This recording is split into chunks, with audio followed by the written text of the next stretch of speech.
She's just a girl and she's on fire. She's just a guy and he's on fire. She's just a community and it's on fire. Setting our prosperity ablaze, setting our life ablaze, setting the world ablaze in a good and beautiful way, the blaze and flame of love. And I want to acknowledge the way that people were received as they walked across the fire by my beloved Reverend Karen Fry. Thank you. And what an extraordinary experience. Reverend Dr. John Waterhouse, he said it's the most people that he's ever had at a firewalk. The most people he's ever had at the firewalk. But even more amazing, it's the largest percentage of the people in the room that walked the fire that he has ever had by a mile. He was blown away by you, totally blown away by your willingness to set your life on fire by burning away all of that stuff that we tend to carry around. And so we want to continue the conversation and ask ourselves, are we ready to light our prosperity fire? Are you ready to light your prosperity fire? All right, so yes, last week, or 2 weeks ago, Karen set the stage with our fabulous book, You Are a Badass at Making Money. So we all decided we were going to be badasses and kick the you-know-what out of our prosperity consciousness, kick it up. And last week we talked about building the fire, the way in which we build the fire in consciousness. And so we've got the fire laid, it's beautifully laid. We've decided that we're going to do this, and now we have to light it. We have to light it on fire. And how we do that is we do that with these just fabulous words. Decide, determination, and our favorite, discipline. Not so rockin' right now, is it? Oh, I don't know about that. So I've translated these words into choice, faith, and gratitude. Choice, faith, and gratitude is what we light our fire with. And it is an opportunity every time that we decide to build a mental equivalent, if we decide that we're going to,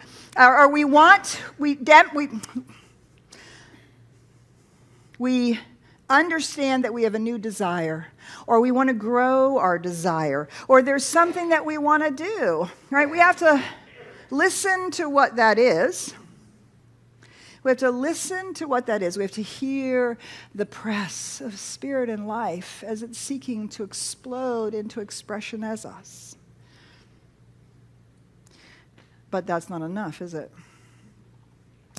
We actually have to decide that where spirit is moving us is where we want to go. We have to align ourselves with that impress, and we actually have to make the decision to participate. People asked me last night, so are you going to walk? I said, I don't know, but I am going to participate. I'm going to participate. So I would like to acknowledge those people who were there last night and chose not to walk, chose to listen to their inner guidance, and chose to hold consciousness and cheer like mad for every person who stood at that fire. So if you were there and you chose not to walk, I'd like to acknowledge you as well. Please stand.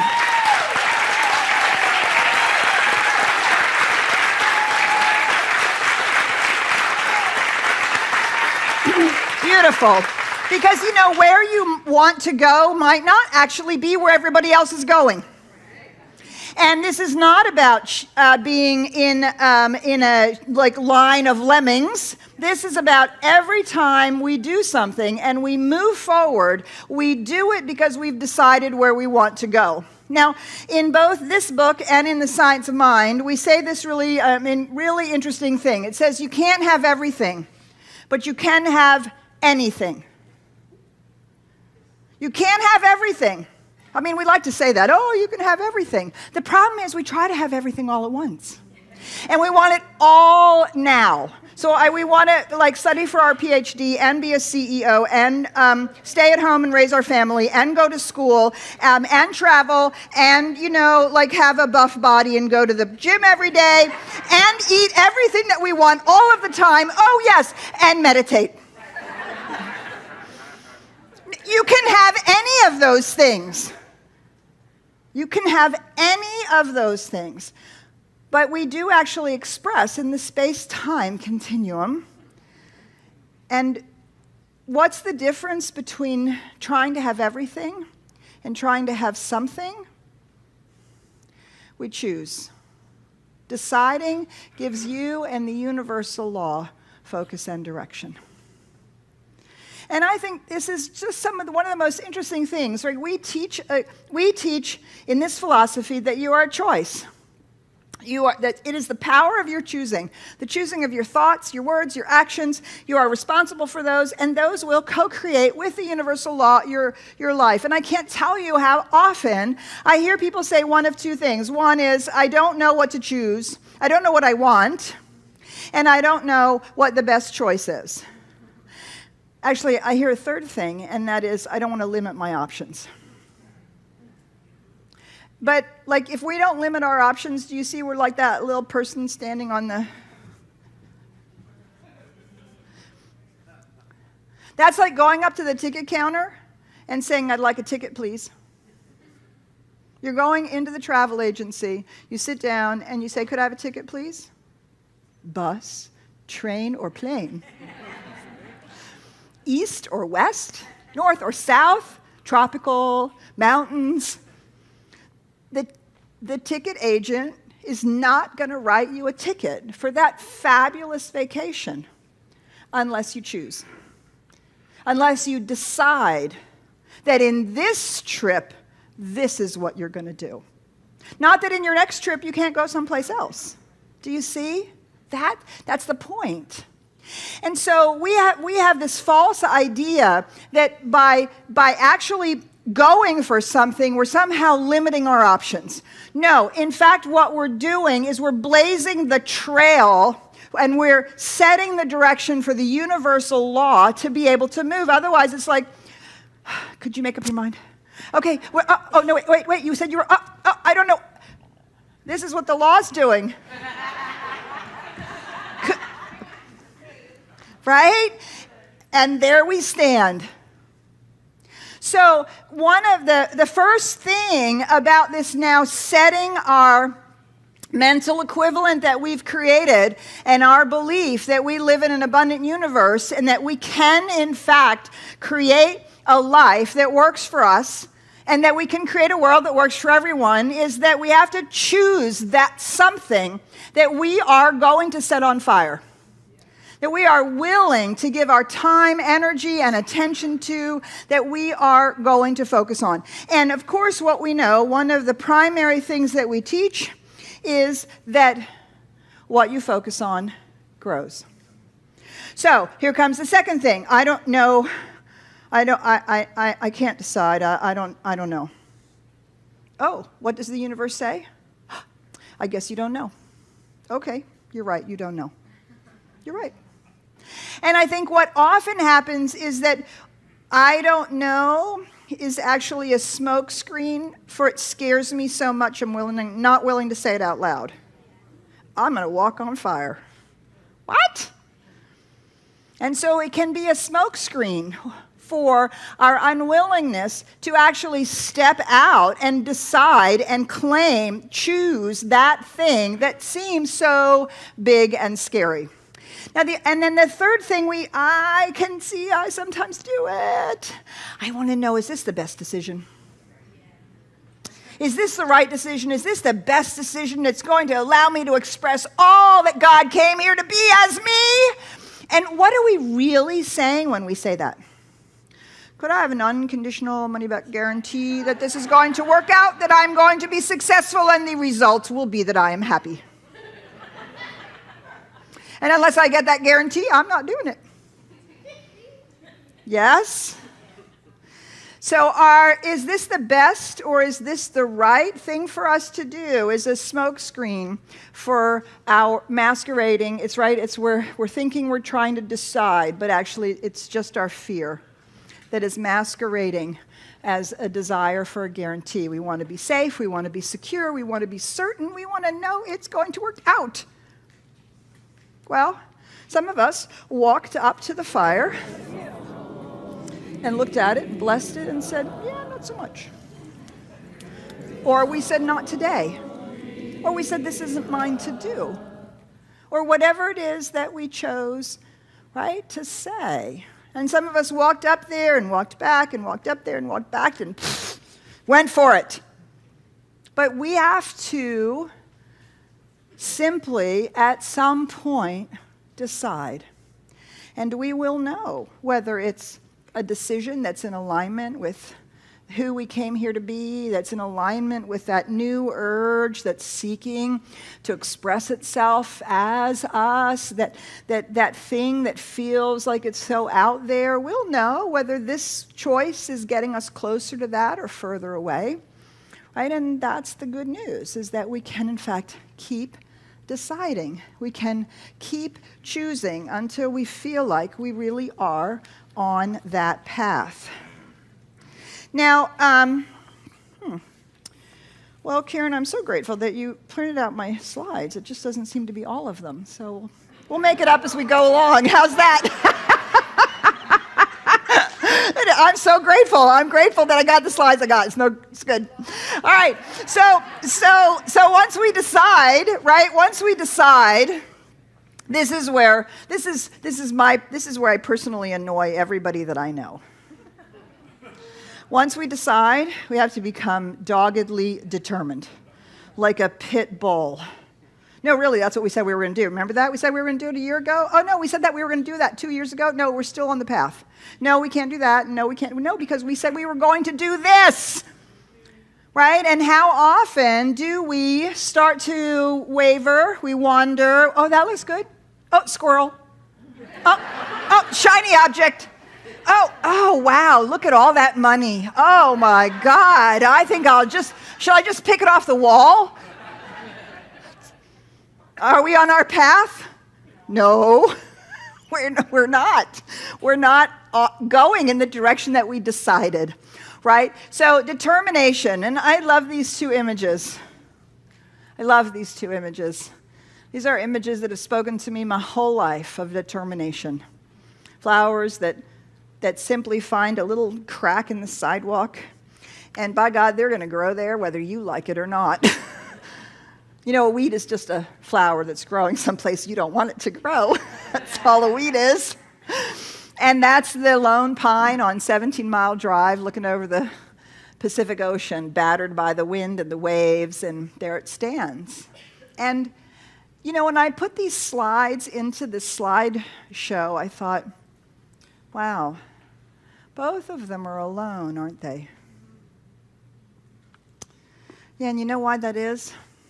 It's because it's your life, not anybody else's life. It is, in fact, your life. And there are going to be people who are going to say, you're going to do what? Are you crazy? What made you think you could do that? Why are you doing that? Right? And they're going to continue to remind you about how it is that you're not good enough, you're not capable, whatever the roadblocks are. And so there is something right here, because they appear to be alone, but how is this flower in this tree not alone? Determination. But how are they not alone? They're embedded in the earth, right? They're nourished. Their roots are nourished by the earth, the sun, and the rain. They are no more alone than you and I are alone in our dreams and desires, because we have all of life that we are sourced from. We have our roots in the infinite power and presence of life itself. The abundance of life and the good of life is forever seeking to shower itself upon us. Yay, thank you. So the universe provides. Yay, thank you. And so do you see, while it appears on the outside that we're alone, when we make this like, boom, stake in the ground declaration, we're going to decide to bust through and finally be prosperous in a way that we've never been before, build a business like we've never done before, create a dream out in the mountains like we've never done before, right? And it feels like, oh, maybe I'm all alone out here. No, we have everything in the universe behind us, including that universal power that is the law that says, it's done unto you as you believe. The law of cause and effect that says if you will hold that choice and be determined about it, the entire universe will rally around in support, just as this flower and this tree are totally supported by the ecosystem in which they live. And that is what allows us to face the challenges along the way, the storms, the droughts, the ups and downs, the time that somebody's car drives right over that little piece of concrete where that little flower is blooming, right? Because stuff happens. Stuff happens, life happens, hurricanes come, hurricanes go, right? Stuff happens. Life is unfolding, and it's not only always unfolding in a long uphill climb to nirvana. Right? And so our determination is what moves us through the challenges, through the opportunities that come, and ultimately we have the opportunity to base our life on faith. Because we can't always see the source that we're rooted in. We can't always see with our physical human eyes how completely abundantly supported and supplied we are. And so in the science of mind, faith is defined this way. Faith is a mental conviction so completely embodied that the mind can no longer deny it.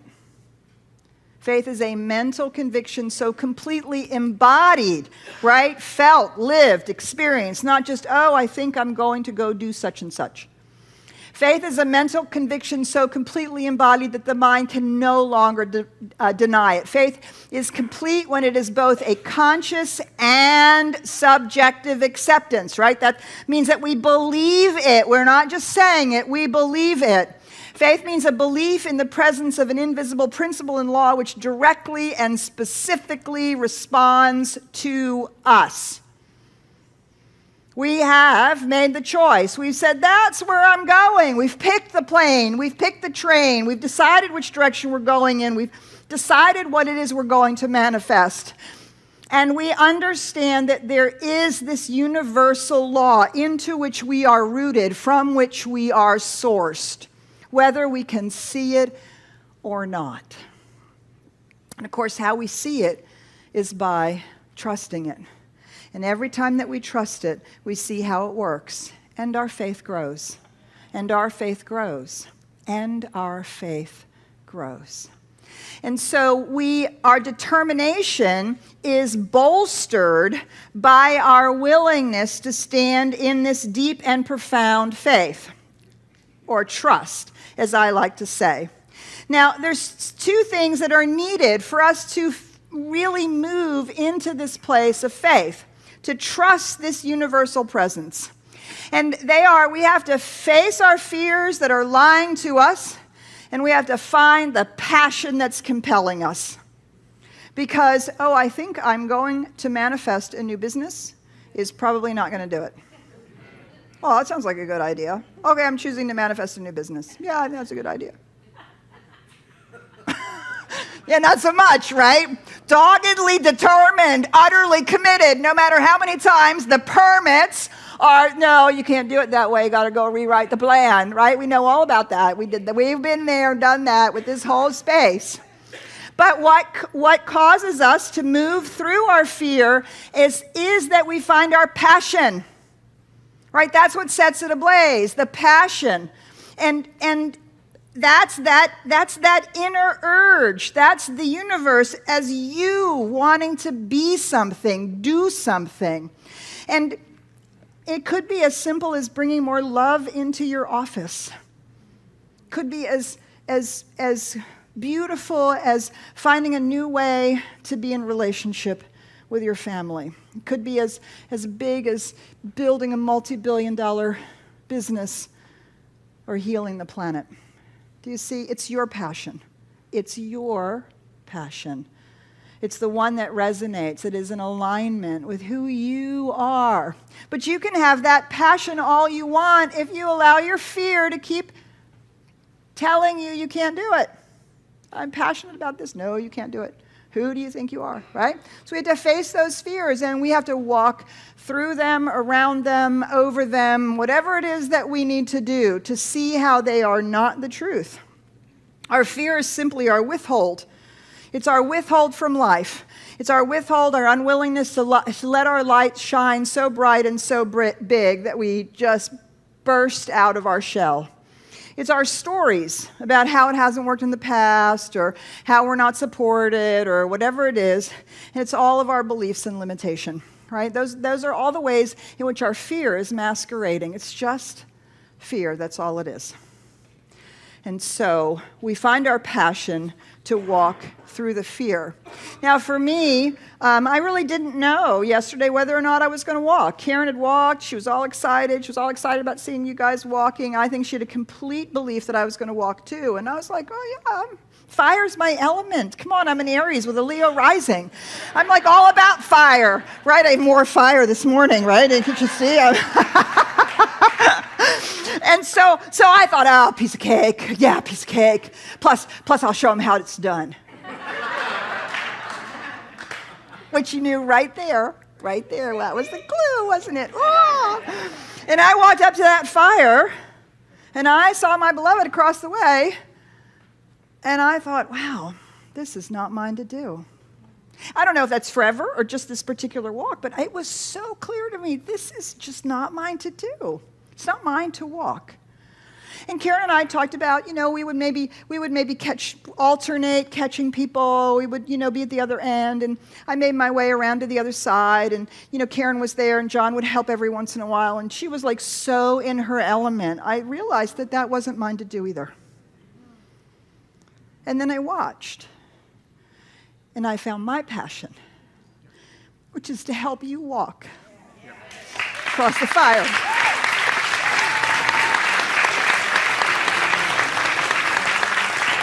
You see,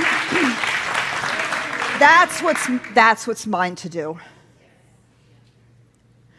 That's what we have to find, each one of us. My passion is in your greatness.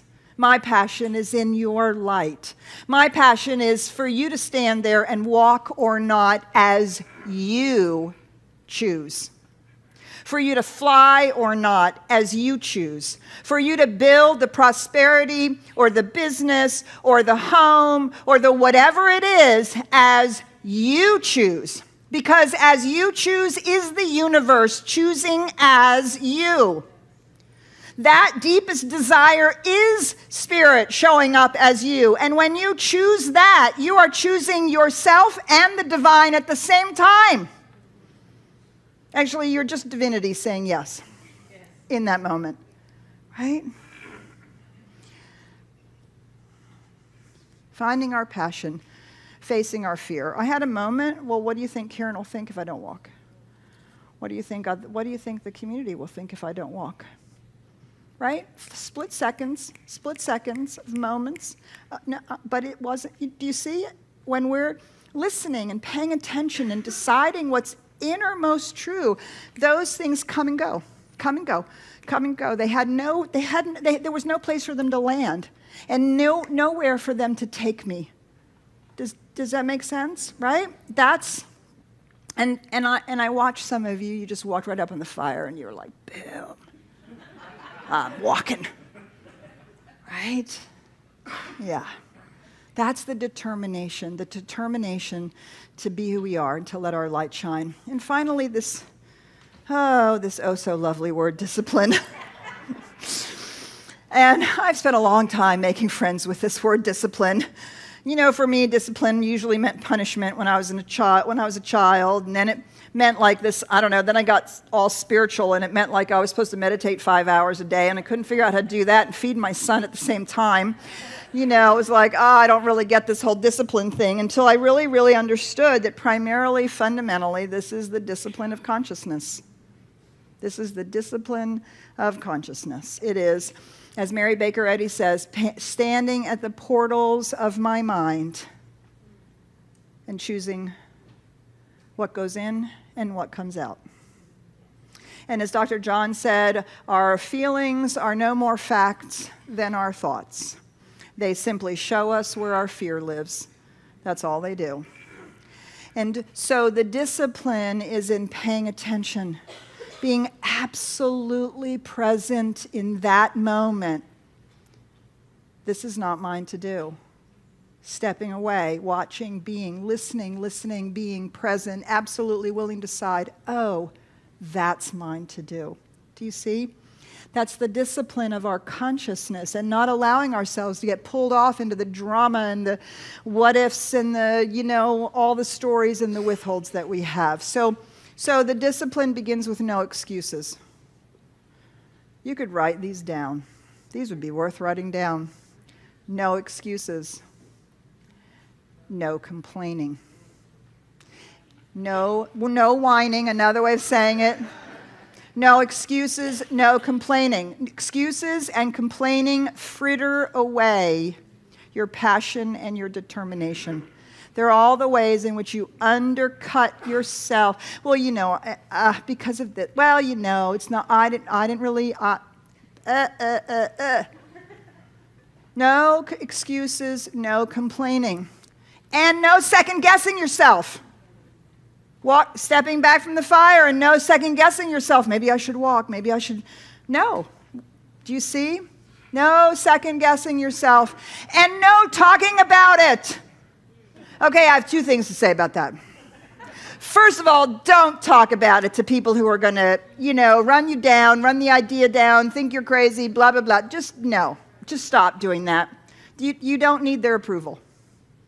But the other side of that coin is stop talking about it and start doing something about it. We fritter away so much energy and so much of our determination talking about it. We talk about it long enough that our imagination and our brain thinks we've already done it. And so we don't. So sometimes we actually have to pent up that energy. Like,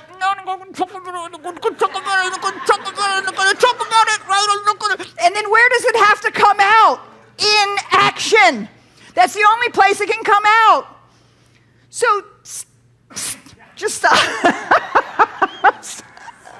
Stop it. Okay. Oh, we're getting them a second time. Apparently they're really important. Oh, we're getting it. Okay. I thought we were going to get them a third time. No, we're getting the new list. So if we're not going to do that, what are we going to do? Well, the discipline is listen. Listen.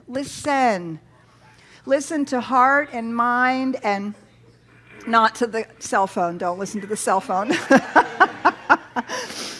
Listen.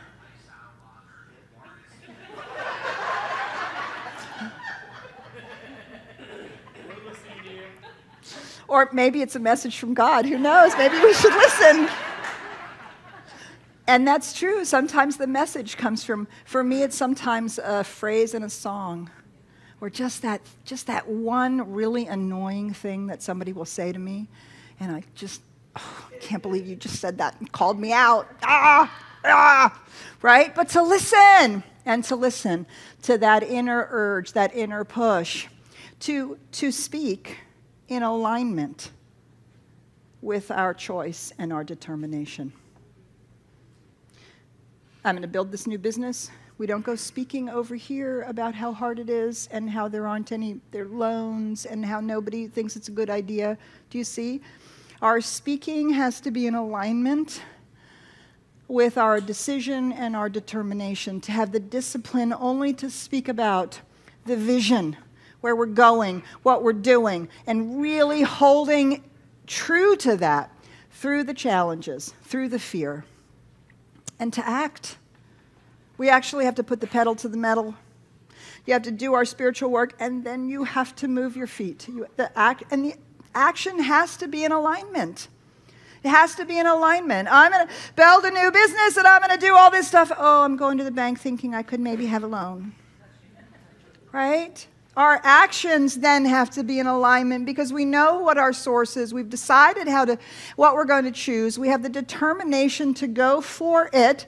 We're trusting in that universal power and presence. And so we want our actions to come from that place of confidence. Of course, you're going to have challenges. It's bigger than anything you've ever wanted to do before. So you have to learn and grow. You have to learn new skills. You're going to have to face your fear. You're going to have to get over your fear, which is going to be uncomfortable as all get out. So, do you want to move forward or do you want to stay where you are? Right? Do we want to set our prosperity on blaze? Do we want to set our lives on fire? And finally, that, as I'm saying, all of these in alignment with the truth of who we are, with the truth of life, the truth of how utterly supported we are. And the last, if you can't do these, I'm going to give you the surefire discipline. Money back guarantee. This will actually ensure your success and happiness. Are you ready? The most important discipline there is. We had a beautiful example of it this morning in our Science of Mind class. Gratitude. Gratitude. I was so overwhelmed last night by how everybody, whether people were walking or not walking, were cheering on each person, no matter what they were doing, walking or not walking. And the gratitude of being in that group together, of feeling supported by the group, and that outpouring of cheerful expectancy, that is the gratitude. And so in the middle of the challenges and in the middle of the fear, to be grateful we have the vision, grateful we have the passion, grateful we made the decision, grateful we have the determination, grateful we have the trust, grateful that we're learning and growing, grateful that things do actually work out. Look, it worked out there and there and there. Okay, it didn't work out okay there, but look, I learned and I grew. Grateful, grateful, grateful, grateful, grateful. When we're in gratitude, our thinking, our speaking, and our being are in alignment with the infinite power and presence. And I'll tell you that gratitude makes you a badass.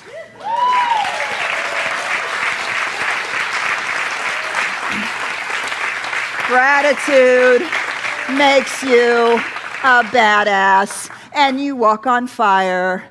And you support people to walk on fire. And you choose your life and your passion.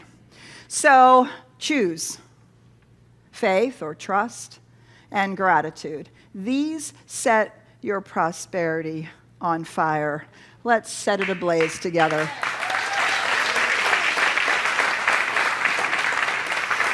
So let us pray. I'd like you to stand up. Are you ready? Repeat after me.